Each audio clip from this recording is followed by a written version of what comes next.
అందరికీ నమస్కారం. దండుపేలం బ్యాచ్ ఒక ఇంటిని మాత్రమే దోచుకునేది. మన సినిమాలో చూసాం. ఆ కర్ణాటకలో ఉన్నటువంటి దండుపాలెం బ్యాచ్.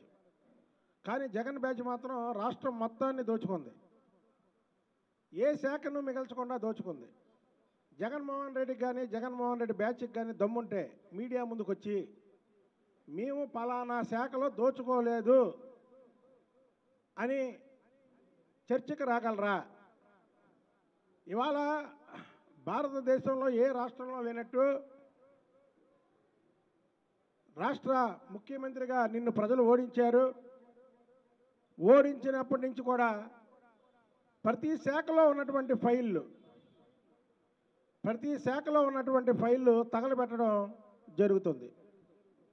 ఇది చాలా ఘోరం, చాలా అన్యాయం. అదేంటంటే ప్రభుత్వం మీదే కదా, మీరు పట్టుకోవచ్చుగా అంటారు. దొంగలు ఎలా రావాలి, ఎలా దోచుకోవాలో మీకు తెలుసు, ఎలా తగలబెట్టాలో తెలుసు. 5 ఏళ్ళు అధికారంలో ఉన్నప్పుడు ఆ ఫైళ్ళు ఎక్కడ ఉన్నాయో మీకు తెలుసు. ఇవాళ ఫైళ్ళు తగలబెడుతూ మీరు నంగనాచి కబుర్లు చెప్తారేంటి? ఒక్క శాఖని కాదు, అన్ని శాఖల్లో కూడా అవినీతి జరిగింది. 2019 సంవత్సరానికి ఫైబర్ నెట్ సంస్థ జీతాలు 7 కోట్లు అయితే వాటిని 48 కోట్లుగా పెంచారు. ఆ శాఖ ఎండీగా ఉన్నటువంటి మధుసూదన్ రెడ్డి అన్నకి, స్వయాన్న అన్నకి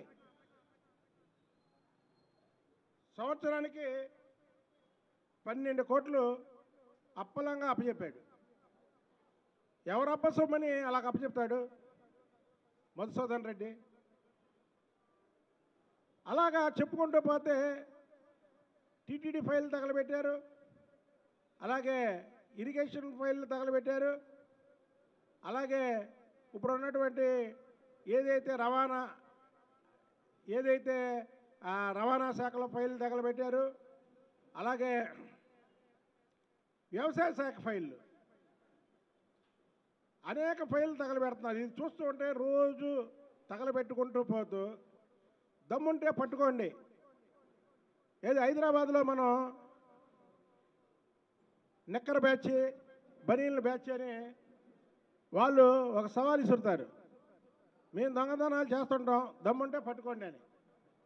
ఇవాళ ఫైళ్ళు తగలబెడుతూ దమ్ముంటే పట్టుకోండి అని ఛాలెంజ్కి వచ్చే పరిస్థితి వైసీపీ నాయకులు వచ్చారు. నిన్న అంటాడు కోడిగుడ్లకి ఈకలు లెక్కబెట్టే మంత్రి, మా హయాంలోనే మేము పెట్టుబడులు తీసుకొచ్చాం, ఇప్పుడు ఈ ఓపెనింగ్ జరుగుతున్నాయి అంటాడు.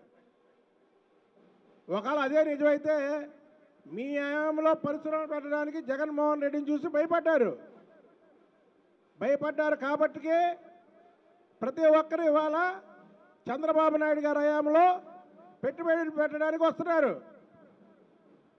మీ హయాంలో ఒక్క పరిశ్రమ అన్నా ఇక్కడ కట్టి చూపించారా? అందులో ఉద్యోగ అవకాశాలు ఇచ్చారా? ఏ అవకాశాలు ఇలా రాకుండా రాష్ట్రాన్ని అధోగతి పాలు చేసింది జగన్ బ్యాచ్ కాదా? అసలు ఈ జగన్ బ్యాచ్ గురించి చెప్పాలంటే మనం మొన్నే చూసాం. జోగి రమేష్ కొడుకు అగ్రిగోల్డ్ ఆస్తులు అటాచ్మెంట్లో ఉన్నాయి, దొంగ సర్వే నెంబర్లతో రిజిస్ట్రేషన్ చేసి అమ్ముకున్నటువంటి వైనం. అలాగే ఆడుదాం ఆంధ్ర, రోజు నీతులు చెప్పే రోజా, ఆడుదాం ఆంధ్రాలో 100 కోట్ల పైగా అవినీతి. ఏంటి, ఏ శాఖలో జరగలే చెప్పండి అవినీతి? ఫలానా శాఖలో జరగలేదని చెప్పండి. మనిషికి డబ్బు ఎంత కావాలి? తినడానికి, ఉండడానికి, కొద్దిగా పోనీ లగ్జరీగా బతకడానికి ఏదో కొద్దిగా గొప్ప కావాలి. ఈ భారతదేశంలో పేద కుటుంబాలే ఎక్కువ. అందులో అన్నపూర్ణ లాంటి ఆంధ్రప్రదేశ్లో ఈ జగన్మోహన్ రెడ్డి వచ్చాక అందరూ పేదవారైపోయారు. అయినా సరే వీళ్ళకి ఆశ చాలదు. వైసీపీ పాలనలో జరగని అక్రమం, అరాచకం అనేది ఎక్కడైనా చూపించగలరా? ఇటు అమరావతి రైతుల కష్టాన్ని కానీ, అటు పోలవరం రావాల్సినటువంటి పరిహారాన్ని కానీ వైసీపీ నేతలు దోచుకున్నారు. అమరావతిని ఒక పక్క పాడు చేశారు. అలాగే పోలవరానికి రావాల్సినటువంటి గిరిజనులు ఏవైతే ముప్పు ప్రాంతాలు వాటికి రావాల్సినటువంటి నష్టపరిహారాన్ని కూడా దోచుకున్నటువంటి జగన్ బ్యాచ్. ఎందుకంటే మేమేం బూతులు తిట్టట్లే. బూతులు తిట్టిన వాళ్ళందరూ ఏమైపోయారో మనం రాష్ట్రంలో చూసాం. కాబట్టి బూతులు తిట్టకుండానే జగన్ బ్యాచ్ అని చెప్తున్నాం మేము. Dandupalem batch, Kotaiah Jagan batch. అలాగే రైతులకు రావాల్సినటువంటి పరిహారాన్ని వైసీపీ నాయకులు అసలైన నాయకులకి రైతులకి అన్యాయం జరిగిందా లేదా? నకిలీ పట్టాలు సృష్టించి ఈ జగన్ బ్యాచ్ కోట్లాది రూపాయల పరిహారాన్ని జేబులో వేసుకున్నారా లేదా? రండి, ఇవాళ ఒకరో ఇద్దరు ముగ్గురు మీడియా ముందుకు వస్తున్నారు కదా. నేను అడిగిన ప్రశ్నలకి మీరు సమాధానం చెప్పండి. గేదె చేలో మేస్తే దూడ గట్టున మేయదా అన్నట్టు జగన్ బ్యాచ్ ఇది ఉంది. అంటే జగన్మోహన్ రెడ్డి పెద్ద పెద్ద దోపిడీలు చేస్తుంటే అతను అధికారం అప్పచెప్పినటువంటి మంత్రులు కానీ, ఎమ్మెల్యేలు కానీ మా నాయకుడే తిన్నాడు, మేము తింటే తప్పేంటి అనుకునే సామెతగా మొత్తం కూడా దోచుకు తిన్నారు ఈ రాష్ట్రాన్ని. ఇవాళ చంద్రబాబు నాయుడు గారు లాంటి అనుభవం గల నాయకుడికే ఏంటి ఈ రాష్ట్రాన్ని ఇంత అధోగతి పాలు చేశారని బాధపడుతున్నటువంటి వైన్యం. చంద్రబాబు నాయుడు గారు ముఖ్యమంత్రిగా ఆ పీఠం ఎక్కిన తర్వాత అక్కడ చూస్తే ఏ శాఖలో కూడా నీళ్ళు, అంటే శాఖలన్నీ కూడా భుజించేశారు వీళ్ళు. ఇది చాలా దుర్మార్గమైనటువంటి చర్య. దీని మీద వైసీపీ అలాగే జగన్ బ్యాచ్కి ఛాలెంజ్ ఇస్తున్నది ఒకటే. మేము వాళ్ళ అధికారంలో ఉన్న 5 సంవత్సరాలు మేము ఫలానా శాఖలో దోచుకోలేదు అని చెప్పగల దమ్ము ఎవరికైనా ఉంటే మీడియా ముందుకు రమ్మను, నేను వస్తా. అన్ని శాఖల ఫైళ్ళు పట్టుకొని వస్తా. మీకు ఆ దమ్ము ధైర్యం ఉందా? మీకు ఆ దమ్ము ధైర్యం ఉంటే నేను రావడానికి సిద్ధంగా ఉన్నా.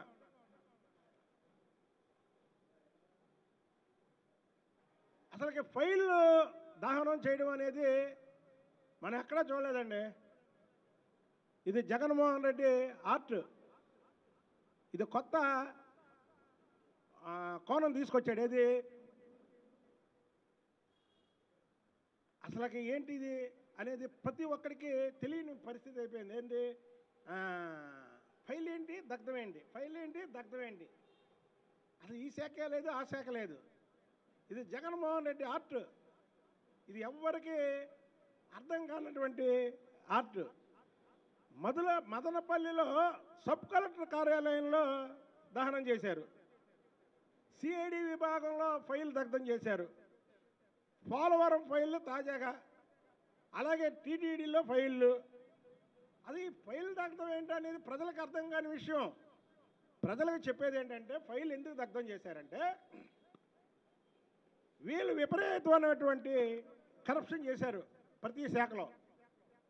చేసి ఆ ఫైలుకు సంబంధించినటువంటి ఈరోజు మేము కొత్తగా వచ్చినటువంటి ప్రభుత్వం కానీ, ప్రభుత్వంలో ఉన్నటువంటి అధికారులు కానీ ఆ ఫైల్ తెస్తే ఇలా దొంగతనం మొత్తం కూడా బయటపడిద్ది. అయితే ఏంటంటే ఆ దొంగతనం బయటపడి ఎక్కడ అరెస్టుకు వెళ్తామా అని ఫైల్ దగ్ధం చేస్తున్నారు. అదే మా ప్రజలు మీరు తెలుసుకోవాల్సిన విషయం ఏంటంటే వీళ్ళ బండారం బయటపడుతుందనే ఒక దీంతో ఫైళ్ళు దగ్ధం చేస్తున్నారు. కాబట్టి వీళ్ళందరికి కూడా చంద్రబాబు నాయుడు గారు చెప్పారు, 2019లో అధికారులకు చెప్పారు, 2004 నుంచి 2009 వరకు వైఎస్ రాజశేఖర రెడ్డి ముఖ్యమంత్రిగా ఉన్న టైంలో జగన్మోహన్ రెడ్డికి ఆ రోజు సూట్ కేస్ కంపెనీల ద్వారా అవినీతి జరిగినటువంటి చాలామంది ఐఏఎస్లు జైలు పాలయ్యారు, మీరు జాగ్రత్తగా ఉండండి అని చిలక చెప్పినట్టు అధికారులకు కూడా చెప్పాడు. విన్నారా? మంచి మాటలు చెవును పడవు.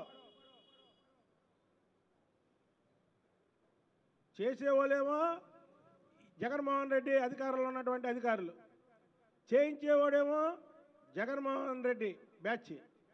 ఇవాళ ఏమైంది? ఒక్కొక్క అధికారి సస్పెండ్ అవుతున్నాడు, రేపు అందరూ జైలుకి వెళ్తారు. ప్రజాధనాన్ని దోచుకున్న ఏ వ్యక్తి కూడా రోడ్డు మీద తిరగడానికి అనర్హుడు. వాళ్ళు ముఖ్యమంత్రి పదవులు చేసిన ఐఏఎస్లు అవని, ఐపీఎస్లు అవని, ఎంఆర్ఓలు అవని, లేదా ఎమ్మెల్యేలు అవని, కార్పొరేటర్లు అవని, చైర్మన్లు అవని, ఎమ్మెల్సీలు అవని, ఏ వ్యక్తి అయినా సరే, ప్రజాధనాన్ని దోచుకున్న ఏ వ్యక్తి అయినా సరే ప్రజల్లో తిరగడానికి అనర్హుడు. కాబట్టి జగన్మోహన్ రెడ్డి ప్రభుత్వంలో దోచుకున్న ప్రతి ఒక్కరూ కట్టకట్టాలు లెక్క పెట్టక తప్పదు అని తెలియజేస్తున్నాము. లాస్ట్ అండ్ ఫైనల్ ఒకటే చెప్తున్నా, నేను ఇసిరిన ఛాలెంజ్కి ఎవరైనా కట్టుబడి ఉంటారా? ఫలానా శాఖలో, ఈ రాష్ట్రంలో ఎన్నో శాఖలు ఉన్నాయి, ఒక్క శాఖలో అవినీతి జరగలేదని చూపించడానికి దమ్ము ఎవరికైనా ఉందా? ఉంటే నేనే వస్తా, ఆ శాఖకు సంబంధించిన ఫైల్ పట్టుకొని వస్తా. కాబట్టి ఇది ప్రజాప్రభుత్వం. ప్రజాప్రభుత్వంలో ఒకటే గుర్తుపెట్టుకోండి, ఇవాళ చంద్రబాబు నాయుడు గారు ముఖ్యమంత్రిగా ప్రమాణ స్వీకారం చేసి దాదాపు 3 నెలలు కావస్తుంది. ఈ 3 నెలల్లో ఎక్కడన్నా అవినీతి జరిగిందా? ఏ శాఖలోనూ అవినీతి జరిగిందా? జరగడానికే వీల్లేదు. ప్రజా సొమ్ముని కాపలా కాయడానికే ముఖ్యమంత్రి పదవి చంద్రబాబు నాయుడు గారికి. ప్రజల సొమ్ము దోచుకోవడమే జగన్మోహన్ రెడ్డికి ఆదర్శం. ముఖ్యమంత్రి పదవి ఆయనకు కావాలి. చంద్రబాబు నాయుడు గారికి ఏమో ప్రజా సొమ్ముని కాపాడడం కోసం ముఖ్యమంత్రి కావాలి, జగన్మోహన్ రెడ్డికి ప్రజా సొమ్ముని దోచుకోవడం కోసం ముఖ్యమంత్రి కావాలి. ఇది వీళ్ళిద్దరికీ ఉన్నటువంటి తేడా ప్రజలు గమనించాలని కోరుకుంటున్నా. ఓకే తమ్ముడు.